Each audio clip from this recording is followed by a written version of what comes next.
Hello friends, मैं हूं रविशंकर और मैं स्वागत करता हूं आपका हमारे यूट्यूब चैनल माइनिंग सरदार रविशंकर में। फ्रेंड्स, बहुत दिनों से बहुत सारा स्टूडेंट पूछ रहा था कि सर माइनिंग के बारे में बताइए, माइनिंग इंजीनियरिंग के बारे में बताइए, इसका क्या क्या स्कोप है, भविष्य में इसको पढ़ने के बाद हम लोग क्या क्या कर सकते हैं, किस किस फील्ड में जा सकते हैं। तो आज जो है फ्रेंड्स, इस वीडियो में कंप्लीट इसका डिटेल लेकर के आए हैं। इस वीडियो के बाद आपका बहुत सारा क्वेश्चन जो है क्लियर हो जाएगा। जो भी दिमाग में आपका प्रश्न आता था, जो भी आपको कंफ्यूजन होता था माइनिंग इंजीनियरिंग को लेकर के, वो सब कुछ कोशिश करेंगे ये वीडियो में कंप्लीट सॉल्व हो जाने का। इस वीडियो में क्या क्या कवर करेंगे बता दे रहे हैं। सबसे पहले किस किस क्वेश्चंस को हम लोग कवर करेंगे और इसके बाद फिर उनके बारे में विशेष तौर पे हम लोग बात करेंगे। सबसे पहले कि माइनिंग इंजीनियरिंग कितना कौन कौन सा कोर्स जो है माइनिंग इंजीनियरिंग का होता है। जैसे डिप्लोमा होता है, बीटेक होता है, एमटेक होता है। बीटेक करने के बाद कौन कौन सा जॉब हम लोग को मिल सकता है, डिप्लोमा करने के बाद कौन कौन सा जॉब मिल सकता है, बीटेक प्लस एमटेक करने के बाद कौन कौन सा जॉब मिल सकता है, किस किस फील्ड में हम लोग जा सकते हैं, ये सब के बारे में जो है आज हम लोग का ये वीडियो होने वाला है। तो चलिए देर ना करते हुए वीडियो को शुरू करते हैं। तो फ्रेंड्स देखिए, सबसे पहले स्टार्ट करते हैं कि एक स्टूडेंट है, वो 10th किया है और अगर वो इंजीनियरिंग फील्ड में जाता है तो सबसे बेहतर रहेगा उसके लिए कि वो क्या है कि 11 और 12 जो है साइंस से करे। सबसे पहले 10th के बाद डिप्लोमा में भी जा सकता है, काफी अच्छा बात है। लेकिन अगर उसके पास एज का प्रॉब्लम नहीं है, और आपको पता ही होगा कि झारखंड पॉलिटेक्निक जो है 17 साल से नीचे का स्टूडेंट को जो है माइनिंग इंजीनियरिंग नहीं देता है। तो अगर उस 15 साल में अगर वो 10th कंप्लीट किया है तो हम सजेस्ट करेंगे कि वो 12 कर ले और 12 करने के बाद बीटेक की ओर जाए एज कम्पेयर टू डिप्लोमा। चलिए अब ये सब हटा करके बात करते हैं कि डिप्लोमा, अब कोई स्टूडेंट डिप्लोमा कर लिया तो वो क्या क्या बन सकता है। फ्रेंड्स देखिए, डिप्लोमा करने के बाद आपके पास गिना चुना 4 से 5 स्कोप रहता है। हर स्कोप के बारे में बता दे रहे हैं और उसको कैसे मतलब उसका प्रिपरेशन होता है और उसका क्या सिस्टम है, ये अलग वीडियो में हम लोग कवर करेंगे। अभी सिर्फ बता रहे हैं कि क्या क्या हम लोग बन सकते हैं। सबसे पहले डिप्लोमा किया हुआ स्टूडेंट जो है वो कॉन्ट्रैक्ट बेसिस पे सिम्फर पे काम कर सकता है, आईएसएम पे काम कर सकता है, प्राइवेट नौकरी में काम कर सकता है। एक और काम कीजिए, आप इस तरह का एक पेज ले लीजिए और पेन भी ले लीजिए और इस तरह करके लिखते जाइएगा, है ना। डिप्लोमा, डिप्लोमा के बगल में जो जो बताएंगे, बीटेक के बगल में जो जो बताएंगे, ये सब जो बताएंगे आप भी लिखते जाइए। क्योंकि मेरे पास एडिटिंग करने का उतना साधन है नहीं, इसलिए हम बगल पे वो फिगर विगर नहीं चलवा पा रहे हैं। आप लोग लिखने का कोशिश कीजिए, थोड़ा मेहनत भी करना अच्छा रहता है। चलिए डिप्लोमा के बारे में बोल रहे थे। डिप्लोमा करने के बाद आपके पास क्या क्या ऑप्शन रहता है। देखिए, जस्ट डिप्लोमा करने के बाद आपके पास सिंपल ऑप्शन रहता है, आपके पास आईएसएम का कॉन्ट्रैक्ट बेसिस पे ऑप्शन रहता है, और कई सारा कंपनी जो है प्राइवेट हो वो जो है आपको डिप्लोमा बेसिस पे रख लेता है। इसके बाद बात करते हैं कि और क्या क्या होता है। इसके बाद फ्रेंड्स आप कोल इंडिया में जा सकते हैं, कोल इंडिया में माइनिंग सरदार बन सकते हैं, कोल इंडिया में ओवरमैन बन सकते हैं, ठीक है। और क्या कर सकते हैं, डिप्लोमा लेवल पे ही माइंस इंस्पेक्टर का एग्जाम होता है, उसको भी आप भर सकते हैं। और इसके बाद फिर क्या होगा, प्रमोशन के बारे में बता दें। जो स्टूडेंट एमएस और ओवरमैन में जाएगा, मतलब माइनिंग सरदार और ओवरमैन कोल इंडिया में जाएगा, वो क्या बनेगा, वो आगे जाकर के दो पार्ट उसका भी बन जाता है। एक वो लोग ग्रेड बी ओवरमैन बनेगा, ग्रेड ए ओवरमैन बनेगा, ग्रेड ए1 ओवरमैन बनेगा, ठीक है। ये यहाँ पे जाके उसका लगभग लगभग अपना करियर ग्रोथ खत्म हो जाएगा। इसको पॉइंट नंबर 1 लिखिएगा। पॉइंट नंबर 2, माइनिंग सरदार, ओवरमैन, ओवरमैन के बाद या माइनिंग सरदार रहते हुए वो जो है अगर डीजीएमएस का 3 साल का एक्सपीरियंस देकर एग्जाम निकाल लेता है, खास करके अनरिस्ट्रिक्टेड वाला, तो उसका प्रमोशन होता है E2 में। E2, E3, E4, E5, E6। E6 का जो पोस्ट है अभी का समय को देखते हुए सबसे ऊंचा पोस्ट जो है एक डिप्लोमा वाला को जो कोल इंडिया में मिल सकता है या मिलने का संभावना है, वो जो है E6 तक का है। E2 के बाद आपका ट्रैक 2 में बदल जाता है। एक फर्स्ट क्लास चैनल रहता है, एक सेकंड क्लास चैनल रहता है। फर्स्ट क्लास चैनल में आपको प्रमोशन का स्पीड थोड़ा सा ज्यादा रहता है, सेकंड क्लास चैनल में आपको प्रमोशन का स्पीड थोड़ा सा कम रहता है। फर्स्ट क्लास चैनल का मतलब हो गया ऐसा स्टूडेंट जो second class certificate holder plus first class mine manager certificate holder है, वो फर्स्ट क्लास चैनल का रिजर्वेशन के थ्रू जाता है, और बाकी जो इसके पास सेकंड क्लास है वो सेकंड क्लास रिजर्वेशन के थ्रू जाता है। तो यहाँ आ गया आपका कोल इंडिया में एक डिप्लोमा होल्डर के करियर ग्रोथ क्या हो सकता है। यहाँ पे इसका चैप्टर खत्म। एमआई में देखते हैं, माइनिंग इंस्पेक्टर जो बनता है वो फ्यूचर में प्रमोट होकर डीएमओ बन सकता है, डिस्ट्रिक्ट माइनिंग ऑफिसर बन सकता है, यहाँ पे उसका करियर ग्रोथ खत्म हो जाता है। एक डिप्लोमा होल्डर का यही करियर ग्रोथ है। अब बीटेक होल्डर की बात करते हैं। अगर कोई स्टूडेंट बीटेक किया हुआ है तो उसके लिए सबसे बढ़िया और सबसे पहला एग्जाम जो होना चाहिए मेरे हिसाब से, जो मेरा सजेशन है, देखिए जो हमको सही लगता है, जो अभी का सिचुएशन और अभी का लाइफ स्टाइल देखते हुए जो हमको सबसे सटीक लगता है, सबसे परफेक्ट लगता है, हम वही चीज बताएंगे। और आप विश्वास कीजिए, माइनिंग से रिलेटेड पूरे यूट्यूब में आपको इस तरह का डिटेल देने वाला कोई नहीं होगा, क्योंकि हम खुद ये सब चीज का अभाव फील किए हैं अपना समय में। काफी दिक्कत होता था, हम लोग को भी कोई बताने वाला नहीं था। तो खैर बहुत सारा यूट्यूब चैनल खुल गया है, बहुत सारा हेल्पफुल चैनल हो गया है, बहुत सारा डिटेल आप लोगों को देता है। इसका यूज कीजिए, यूटिलाइज कीजिए। चलिए अब बीटेक के बारे में बात करते हैं। बीटेक अगर कोई स्टूडेंट करता है तो उसका सबसे पहला चॉइस होना चाहिए सिविल सर्विसेज एग्जाम। इंडिया का सबसे टफेस्ट एग्जाम होता है, यूपीएससी के थ्रू लिया गया जो एग्जाम होता है। पहला टारगेट सिविल सर्विसेज एग्जाम होना चाहिए। सिविल सर्विसेज के बाद अगर उसका नहीं होता है तो स्टेट पीसीएस पे जाना चाहिए, स्टेट प्रोविंशियल सिविल सर्विसेज पे जाना चाहिए, ठीक है, प्रांतीय सिविल सेवा में जाना चाहिए। इसके बाद हम चार्ट बाय चार्ट बता रहे हैं कि फर्स्ट प्रायोरिटी क्या रखना चाहिए, सेकंड प्रायोरिटी क्या रखना चाहिए, है ना। First priority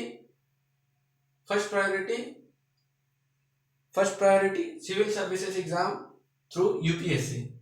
second priority state PCS का civil services exam. Third priority रखना चाहिए डीजीएमएस बनना, डीडीएमएस बनना, डीएमएस बनना है। कैसे डीएमएस बनता है इसके बारे में एक अलग वीडियो बताएंगे। और जिसको, जैसे हम बताए थे कि जिसको माइंस इंस्पेक्टर बनना है वो कैसे अपना फर्स्ट ईयर से ही अपना पूरा ट्रैक ही चेंज करके रखता है, पूरा मतलब उसका पढ़ने का तरीका, उसका सब कुछ का तरीका एक कोल इंडिया का जो एस्पिरेंट रहता है उससे बहुत अलग होना चाहिए। वैसा एस्पिरेंट जो डीएमएस बनने का ये रखते हैं उसका शुरू से ही पढ़ने और समझने और कोई काम को करने का तरीका ही अलग होना चाहिए, क्योंकि उसको कोल इंडिया एग्जाम क्रैक नहीं करना, उसका फर्स्ट टारगेट कोल इंडिया एग्जाम नहीं है, इसलिए उसका अपना पढ़ाई का दूसरा तरीका होता है। तो थर्ड प्रायोरिटी में हम जो रखते हैं डीजीएमएस का एग्जाम रहते हैं। फोर्थ प्रायोरिटी में हम एसएससी सीजीएल रखते हैं। बहुत स्टूडेंट बोलता है कि सर मतलब आप इंजीनियरिंग करके बार बार सीजीएल क्यों करते हैं।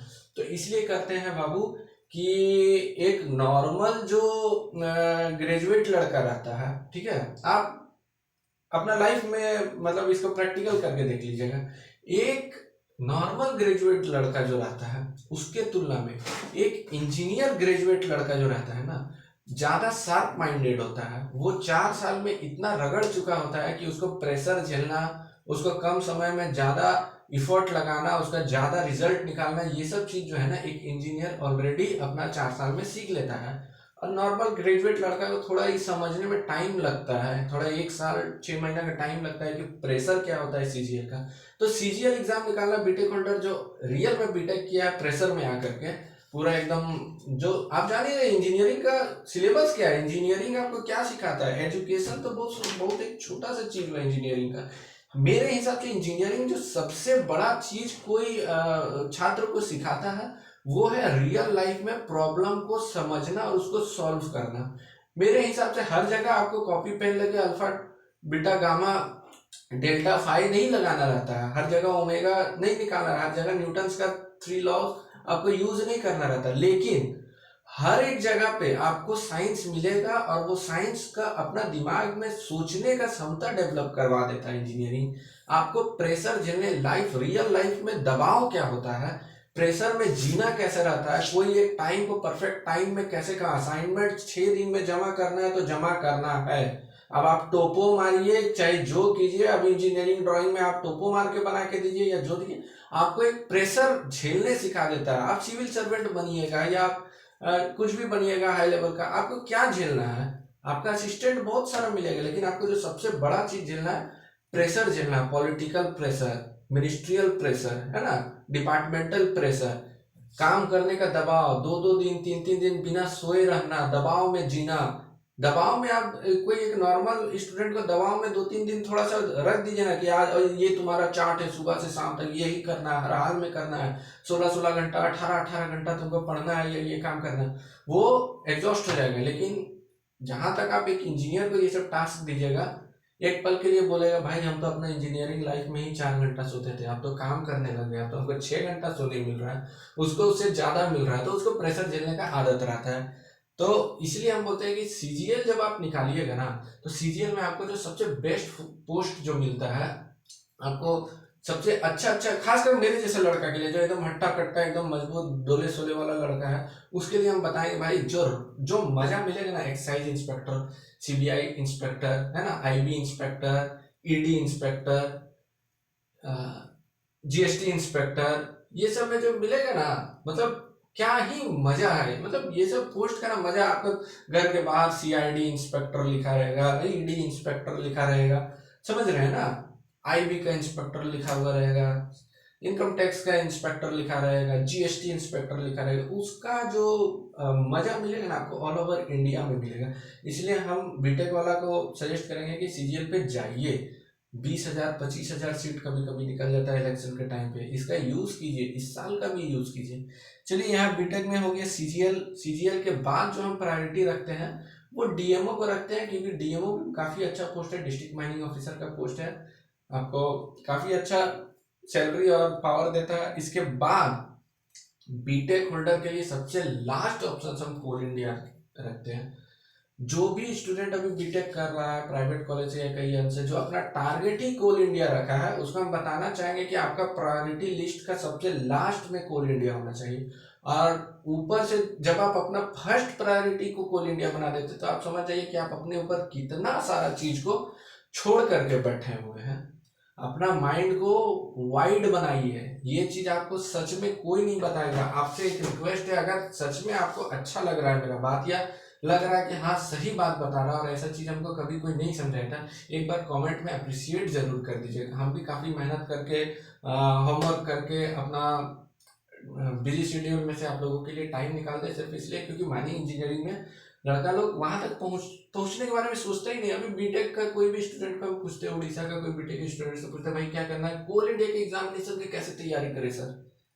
तो सर कोल इंडिया के एग्जामिनेशन सबसे लो लो प्रायोरिटी में रखिए, उससे हाई प्रायोरिटी में जितना एग्जामिनेशन है वो सब को रखा कीजिए।